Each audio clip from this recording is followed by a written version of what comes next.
नमस्कार मंडळी, मी शुभम जळगावकर आणि मी माझ्या मध्ये ना आता कसं आहे एक ऑस्करची ब्रीड घ्यायचा प्रयत्न करतोय. तर एक टँक रेडी करतोय मी 4 फीटचा ऑस्करच्या ब्रीडिंगसाठी प्रॉपर. तर कोणाला जर ऑस्कर ब्रीड करायचे असतील तर तुम्ही फॉलो करू शकता सेम प्रोसेस. काही असं नवीन काही नाही करत आहे, पण तरी पण खूप साऱ्या लोकांना ह्या गोष्टी पण माहीत नसतील आणि माझं पण काही चुकत असेल तर मला सांगू शकता तुम्ही कमेंटमध्ये. तर माझी ही 4 फीटची जी टँक आहे तिला खूप अल्गे लागला होता पहिले तर. आणि मोस्टली मी प्रिफर करतो की थर्ड लेअरची जी टँक आहे ती ब्रीडिंगसाठी यूज करावी. कारण कसं आहे ना, व्हायब्रेशन्स वगैरे येत नाही, मग पेअर डिस्टर्ब होत नाही. आणि पूर्ण अल्गे काढल्यानंतर हे मी पोटॅशियमचं एक मिक्सचर बनवून ठेवलेलं होतं, तो यूज करतोय. तुम्हा सगळ्यांना माहीतच असेल पोटॅशियम परमॅग्नेटनी पॅरासाइट्स वगैरे सगळे मरतात.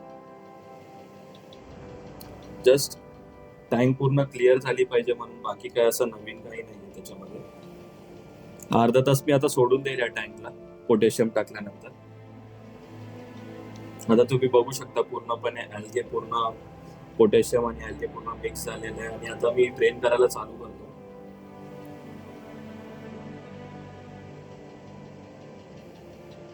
थोडस पोटॅशियम राहिलं टँक मध्ये तरी असं काही प्रॉब्लेम येणार नाही, फिशला काही जास्त असं प्रॉब्लेम येत नाही.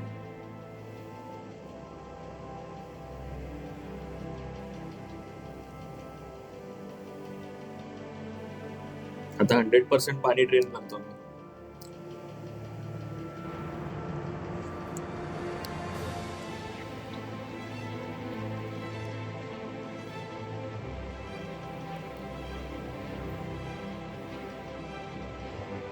तुम्ही व्हिडिओ मध्ये बघू शकता की थर्ड लेअर टँक.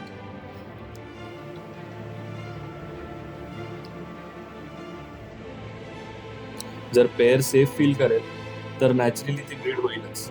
आता मी 4th लेअरचं पाणी स्टोअर केलेलं होतं ऑलरेडी माझ्याकडे 1 दिवसाचं, ते मी माझ्या ब्रीडिंग टँक मध्ये यूज करतोय. तुम्ही बघू शकता व्हिडिओमध्ये थोडंसं पोटॅशियमचं पाणी राहिलेलं, पण त्यांनी काही असं फारसं प्रॉब्लेम होणार नाही पेअरला. तर राहिलेलं चाललंय.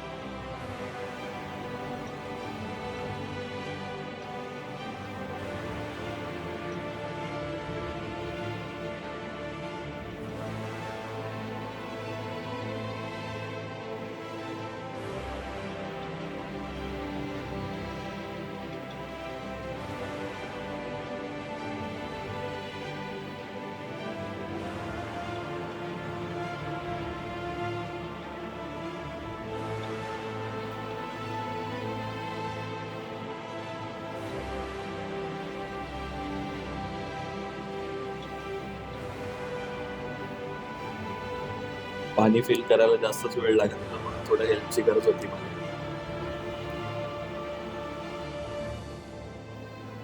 आता हे ब्लू लिक्विडचं एक मिक्सचर आहे जे मी घरामध्येच बनवलेलं आहे पण. आणि व्हाईट हायपो असतं, अँटी क्लोरीन बोलता तुम्ही नॉर्मली. तर ब्लू लिक्विड तुम्ही तुमच्या अंदाजे टाकू शकता, मिक्स करू शकता.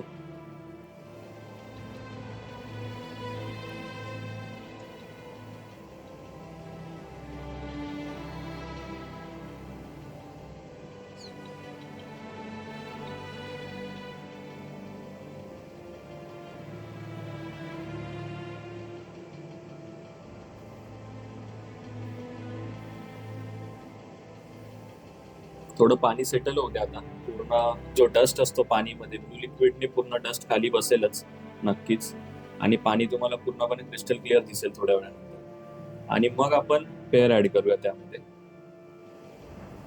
ही ब्रीडिंग प्लेट आहे.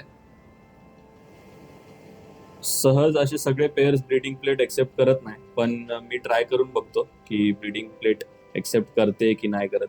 हे खूप दिवस प्लेट पाण्याच्या बाहेर होती तर हे बबल्स सोडते प्लेट. अशा सिच्युएशन मध्ये तुम्ही पेअर तर ऍड करू नका, पेअर डिस्टर्ब होते ह्याच्याने. तर थोडा टाइम द्या, सेटल होऊ द्या आणि मग तुम्ही पेअर ऍड करू शकता.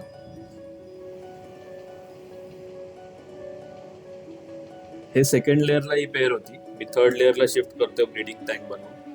तुम्ही क्लिअरली बघू शकता ही माझ्या टायगर अल्बिनो टायगरची पेअर आहे. एकदम सॉफ्टली हँडल करतो, म्हणजे पेअर पण जास्त डिस्टर्ब नाही झाली पाहिजे.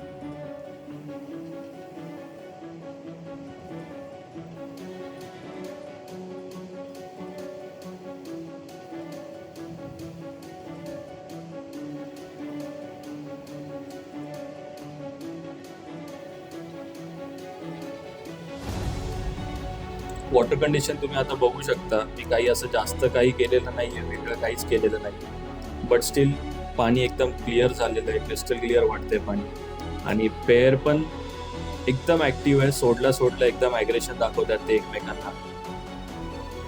पेअर तुम्ही नॅचरली सिलेक्ट करा, मेल आणि फिमेल काय आहे काय नाही ते सगळं शोधण्यामध्ये आणि त्या सगळ्या गोष्टीमध्ये पडू नका. नॅचरली 4-5 पीस एकसाथ ठेवा आणि नॅचरल पेअर लागू द्या. माझी नॅचरली सेट पेअर आहे.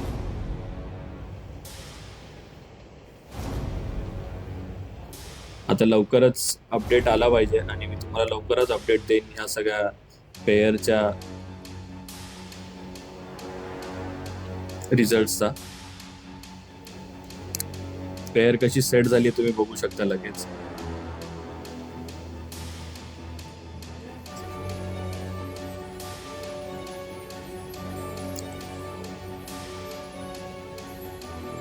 लवकरच भेटूया नेक्स्ट व्हिडिओमध्ये आणि अपडेट घेऊन येईलच आणि शक्यतो अपडेटमध्ये मी एक्स घेऊन येईल. थँक्यू.